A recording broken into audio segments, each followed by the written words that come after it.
कहते हैं कि दुनिया में मन सबसे ज़्यादा शक्तिशाली चीज़ होती है। अगर किसी चीज़ को तुम पूरे मन से चाह लो तो तुम उसे हासिल कर सकते हो। ये मैं नहीं कहता, ये सभी महापुरुषों का कहना है। लेकिन अगर ये सत्य है, ये सच है, तो जो हम अपने मन से चाहते हैं वो हमें हासिल क्यों नहीं होता है? भाई, कोई भी इंसान अपने मन में दुख तो नहीं चाहेगा, लेकिन वो रहता तो दुखी है।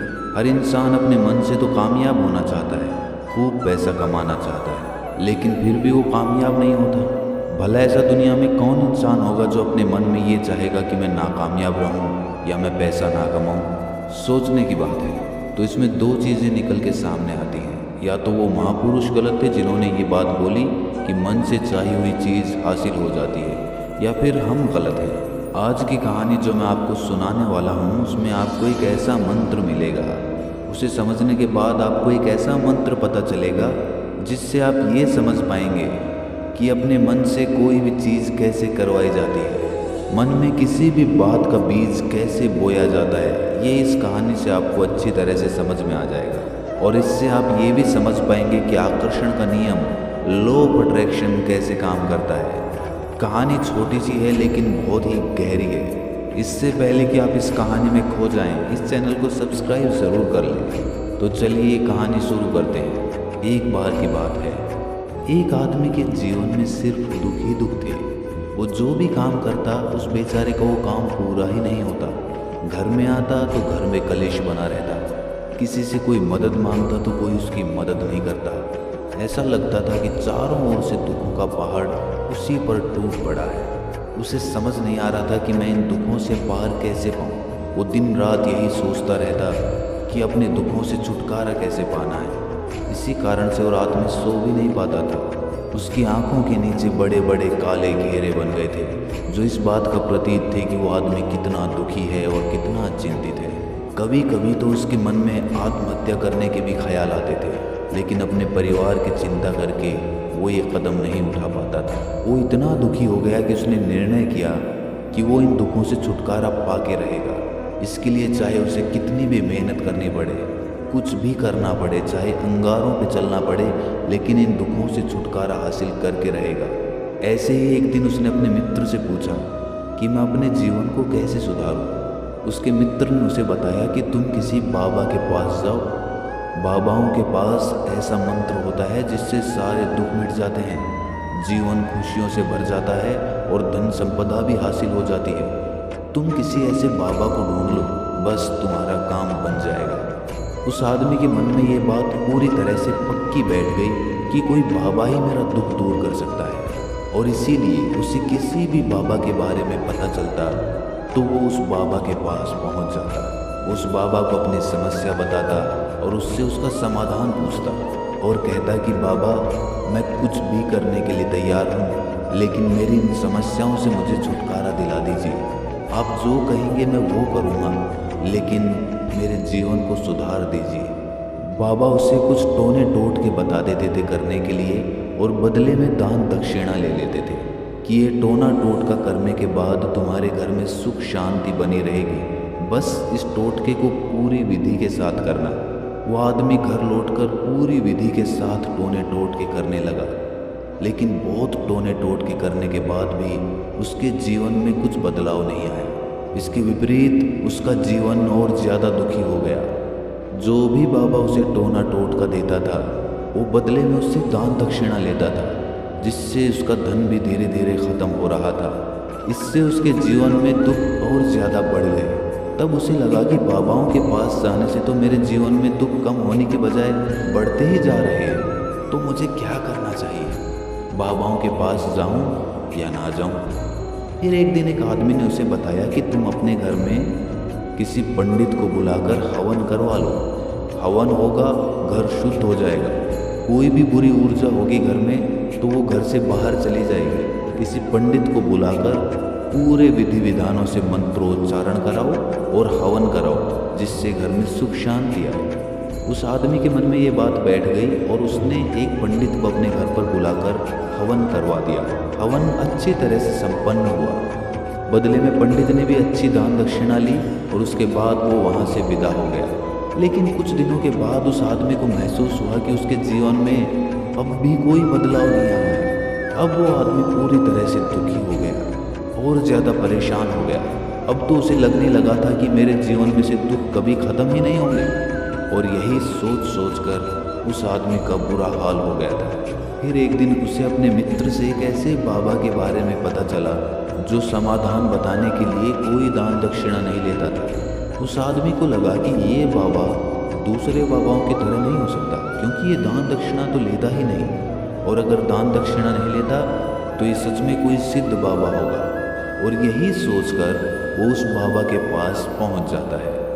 जब वो आदमी वहाँ पर पहुँचता है तो वो बाबा ध्यान में बैठे हुए थे। ये देखकर वो आदमी वहीं पर चुपचाप बैठकर ध्यान से बाहर आने का उनका इंतज़ार करने लगा। थोड़ी देर बाद बाबा ने आंखें खोली तो सामने एक दुखी और परेशान युवक को बैठे देखा। वो उसकी आंखों के नीचे काले घेरे देखते ही समझ गया कि ये आदमी अपने जीवन से कितना परेशान है। उसे संबोधित करते हुए बाबा ने पूछा कि बच्चा, क्या चाहते हो? बाबा के पास क्या लेने आए हो? उस आदमी ने कहा कि बाबा, मैं अपने जीवन से बहुत परेशान हूँ। मैंने इन दुखों को दूर करने के लिए बहुत सारे रास्ते अपनाए। हर वो तरकीब करके देखी जो किसी बाबा ने मुझे बताई, हर वो काम किया जो किसी भी इंसान ने मुझसे करने को कहा, लेकिन मेरे जीवन में दुखों में कोई कमी नहीं आई। बाबा, इसके विपरीत मेरे जीवन में दुखों में बढ़ोतरी हो गई।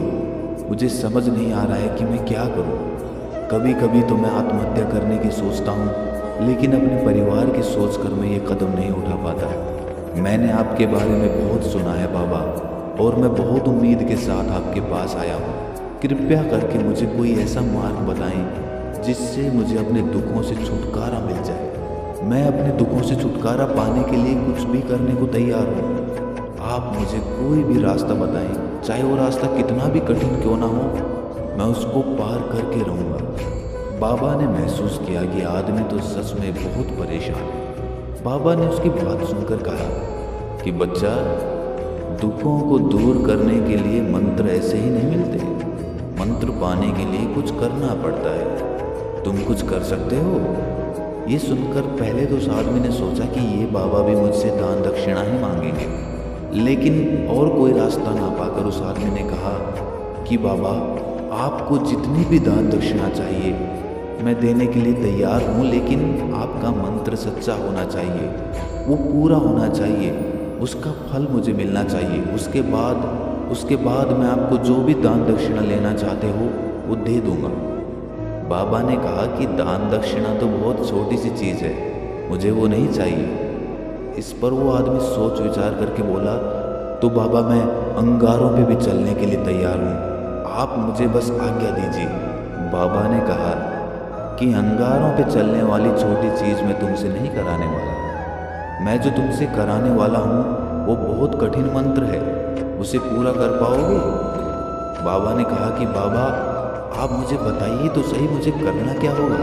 मैं कुछ भी करने को तैयार हूँ। इस पर बाबा ने उसे कहा कि यहाँ से जब तुम अपने घर जाओ तो रास्ते में अपने मन में ये दोहराते जाना कि मैं सुखी हूँ, मैं सुखी हूँ, मैं सुखी हूँ। बार बार अपने मन में यही दोहराना, और याद रहे जुबान पर ये नहीं आना चाहिए, ये सिर्फ मन में दोहराना है। ये सुनकर वो आदमी बोला, बाबा, बस इतनी सी बात, ये तो मैं चुटकी बजा के कर लूँगा, लेकिन इससे होगा क्या?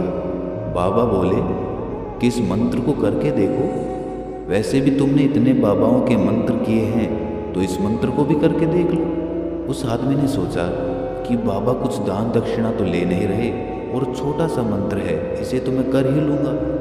वो बोला, ठीक है बाबा, मैं ये मंत्र ज़रूर करूँगा। वो आदमी ये कहकर वहाँ से उठकर चलने लगा, लेकिन जैसे ही वो चलने लगा, पीछे से बाबा ने बोला कि बच्चा, एक बात याद रखना, जब तुम ये मंत्र अपने मन में दोहराओ तो तुम्हारे मन में बंदर के विचार नहीं आने चाहिए, बंदर का ख्याल भी नहीं आना चाहिए, तो ही ये मंत्र सिद्ध होगा। वो आदमी बोला, मुझे तो आज तक बंदर का कोई विचार नहीं आया, तो अब क्यों आएगा?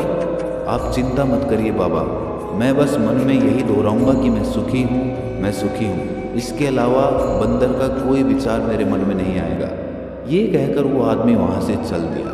वो अपने मन में मैं सुखी हूँ, मैं सुखी हूँ ये दोहराता हुआ थोड़ी दूर ही चला था कि उसके मन में अचानक बंदर का ख्याल आ गया। बंदर का ख्याल एक बार आया और चला भी गया, लेकिन उस आदमी ने सोचा कि आज तक तो मुझे बंदर का कोई विचार नहीं आया, ये आज बंदर का विचार क्यों आ गया।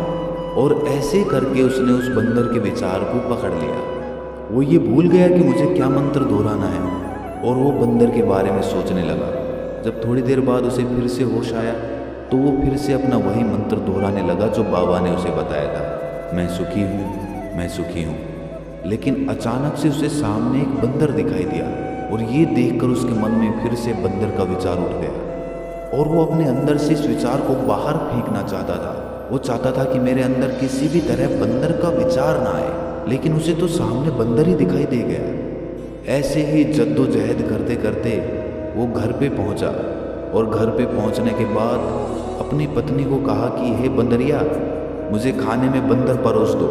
और जब उसे एहसास हुआ कि उसने क्या बोल दिया तो वो अपने बाल नोचने लगा। वो दीवारों में सर मारने लगा कि आज तक मुझे बंदर का कोई विचार नहीं आया और आज मुझे ये क्या हो गया है कि मुझे हर जगह बंदर ही बंदर नजर आ रहे हैं, ये कैसी माया है। यही सोच सोच कर वो आदमी रात भर सो नहीं पाया। रात भर करवटें बदलता रहा और सुबह उठकर सीधे उसी बाबा के पास पहुंच गया और उसके चरणों में गिरकर कहा कि बाबा, पता नहीं क्या चमत्कार हो रहा है, आज तक मुझे बंदर का कोई विचार नहीं आया, लेकिन कल से जब से आपने मुझसे कहा कि बंदर का विचार नहीं आना चाहिए, तब से मुझे हर जगह बंदर ही बंदर नजर आ रहे हैं। उस आदमी ने कहा कि बाबा, मुझे तो आपके पीछे पेड़ पर बैठा हुआ बंदर भी केले खाता हुआ दिखाई दे रहा है, ये हो क्या रहा है बाबा। ये सुनकर बाबा हंसने लगे।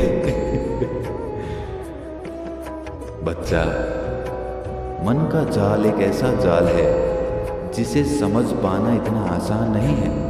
बंदर तो तुम्हारे रास्ते में पहले भी आते थे। जब तुम मेरे पास आए थे तो इन्हीं पेड़ों पे ये बंदर घूम रहे थे, लेकिन तब तुम्हारे ध्यान में ये बंदर नहीं था, तब तुम्हारे ध्यान में सिर्फ अपने दुख थे। इसके बाद बाबा ने उसे बताया कि बच्चा, हम जिस चीज़ से भी दूर भागना चाहते हैं वही चीज़ हमारे मन में बहुत गहरे में प्रविष्ट हो जाती है, वो हमारे अंतर मन में समा जाती है। असल में हम जिस चीज़ से भी छुटकारा पाना चाहते हैं उससे छुटकारा इसीलिए पाना चाहते हैं कि वो हमारे साथ बहुत गहरे से जुड़ी हुई है, और हम जितना ही उससे छुटकारा पाना चाहते हैं वो उतनी ही गहरी हमारे मन में बैठती चली जाती है और आखिरकार वो हमारे अंतर मन में छा जाती है। ऊपर से तो हम चाहते हैं सुखी होना कि मैं सुखी हूँ, सुखी हूँ, हमारे होंठ भी यही बोलते रहते हैं, लेकिन हमारे मन में दुख समाये होते हैं। हमारे विचारों में, हमारे मन में हमें दुख ही दुख दिखाई देते हैं। इसीलिए अपनी ज़ुबान से बार बार ये बोलने से कि मैं सुखी हूँ, मैं सुखी हूँ, हम सुखी नहीं होंगे जब तक ये मंत्र हमारे अंतर मन में प्रविष्ट नहीं होगा। इस पर उस आदमी ने पूछा कि बाबा, लेकिन ये मंत्र हमारे अंतर मन में प्रविष्ट कैसे होगा। ये सुनकर बाबा ने कहा कि बच्चा, अपने दुखों से लड़ना बंद कर दो। जब तक तुम अपने दुखों को दूर करने की सोचते रहोगे तब तक वो दुख तुमसे चिपके रहेंगे, तब तक वो दुख तुम्हारे अंतर मन पर अपना राज जमाए बैठे रहेंगे।